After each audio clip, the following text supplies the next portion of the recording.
America ప్రతీకార సుంకాలతో వాణిజ్యం కోసం భారత్ ఇతర దేశాల వైపు చూడాల్సిన ఆవశ్యకత ఏర్పడింది.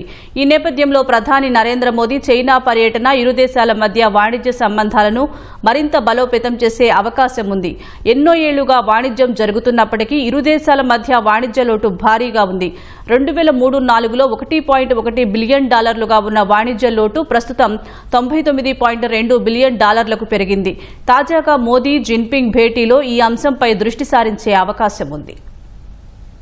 అమెరికా అధ్యక్షుడు డొనాల్డ్ ట్రంప్ సుంకాలతో విరుచుకుపడుతోన్న వేళ ప్రధాని నరేంద్ర మోదీ చైనా పర్యటన ప్రాధాన్యం సంతరించుకుంది. షాంఘై సహకార సంస్థ SCO సదస్సులో పాల్గొనేందుకు బీజింగ్ లో అడుగుపెట్టిన మోదీ అధ్యక్షుడు జిన్పింగ్ తో భేటీ కానున్నారు. ఈ సమావేశంలో ద్వైపాక్షిక సంబంధాలు, వాణిజ్య లోటు అంశాలపై ప్రధానంగా చర్చించే అవకాశం ఉన్నట్లు తెలుస్తోంది. అయితే ఇరు దేశాల మధ్య వాణిజ్యం అంతరం భారీగా ఉంది. చైనాతో వాణిజ్య లోటుపై పదే ఆందోళన వ్యక్తం చేస్తోన్న భారత్ అక్కడి మార్కెట్లో తమ వస్తువులకు కొన్ని అడ్డంకులు ఎదురవుతున్నాయని చెబుతోంది. 2024-25 ఆర్థిక సంవత్సరంలో $14.25 బిలియన్ విలువైన ఉత్పత్తులను చైనాకు భారత్ ఎగుమతి చేయగా $113.5 బిలియన్ విలువైన ఉత్పత్తులను దిగుమతి చేసుకుంది. మొత్తంగా ఇరు దేశాల మధ్య వాణిజ్య లోటు భారీగా ఉంది. 2003-04లో వాణిజ్య లోటు $1.1 బిలియన్ ఉండగా ప్రస్తుతం $99.2 బిలియన్ పెరిగింది.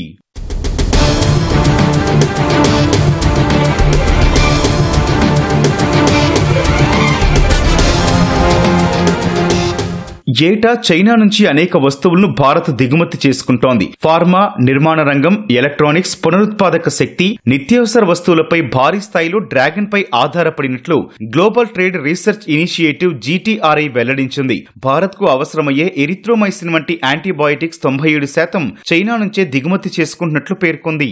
ఎలక్ట్రానిక్స్ లోని సిలికాన్ వేఫర్లను 96.8%, పునరుత్పాదక శక్తి వనరులైన సోలార్ సెల్స్ 82%, లిథియం అయాన్ బ్యాటరీలను 75% బీజింగ్ నుంచే దిగుమతి చేసుకుంటోంది. 80% ల్యాప్టాప్లు, 91% ఎంబ్రాయిడరీ పనిముట్లు, 98% విస్కోస్ నూలు వస్తువుల కోసం డ్రాగన్ పైనే భారత్ ఆధారపడుతోంది. ఆయా వస్తువులపై పూర్తిగా పొరుగు దేశంపై ఆధారపడటం మంచిది కాదని ఆర్థిక నిపుణులు హెచ్చరిస్తున్నారు.